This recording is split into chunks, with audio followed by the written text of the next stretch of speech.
Bonjour à tous. Aujourd'hui, nous allons parler d'une autre espèce de frelon qu'on retrouve aussi en Asie, qui est en fait le plus gros frelon au monde. Il s'agit de Vespa mandarina. Alors, par exemple, si on regarde sur la carte de répartition que je vous propose sur les différentes espèces de frelons, tout d'abord, on a une grande hétérogénéité. On a un certain nombre de zones géographiques où il n'y a pas de frelons, notamment le continent américain, jusqu'à maintenant, était dépourvu d'espèces Vespa, donc de frelons. On a trouvé, comme vous pouvez voir, ces petites taches en vert clair sur le continent nord-américain de quelques espèces, mais ce sont des espèces qui ont été introduites, donc des espèces invasives. À côté de ça, on a des endroits où on n'en trouve pas pour l'instant, notamment l'Amérique du Sud, notamment aussi l'Australie, le continent africain. Mais si on va en Asie, là par contre, on a une grande hétérogénéité, une grande richesse d'espèces de frelons, et dans certaines zones, on peut trouver jusqu'à 14 espèces de frelons différentes, que je vous liste sur cette carte. Et si on regarde sur l'espèce qui nous intéresse aujourd'hui, qui est Vespa mandarina, normalement, on ne le trouve que en Asie. Donc une répartition qui va de l'Inde jusqu'au Japon. Et c'est pour ça que parfois on parle du frelon japonais, notamment quand certains auteurs parlent de mandarina. Mais depuis quelques années, certaines personnes l'auraient repéré dans le sud-ouest du Canada.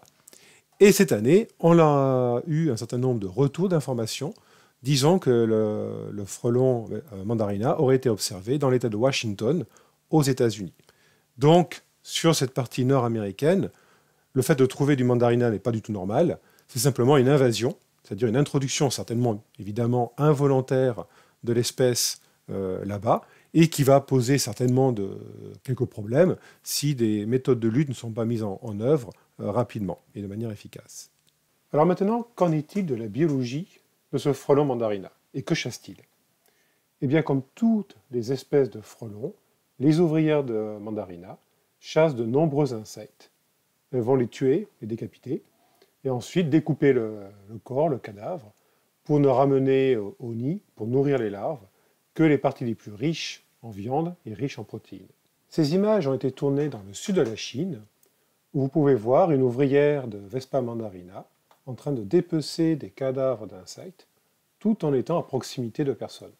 Et elle ne présentait aucun comportement d'agressivité. En effet, l'animal peut être dangereux, mais ceci à proximité du nid, c'est là où on trouve la plupart des accidents ayant impliqué des guêpes, voire même des frelons. Alors ce frelon, Vespa mandarina, est un des plus grands prédateurs en termes de vespidés que l'on peut rencontrer en Asie, sachant que c'est l'un des plus gros, et surtout il chasse de nombreux insectes, comme par exemple à l'heure actuelle une menthe religieuse, mais il chasse aussi les guêpes et les frelons. Dans son panel de proies, il y a un autre insecte aussi qui peut chasser, ce qui pose quelques soucis, il s'agit de l'abeille domestique. Et quand cette espèce attaque un rucher, en effet, les ouvrières du frelon peuvent faire de très gros dégâts et entraîner la mort de la colonie complète des abeilles.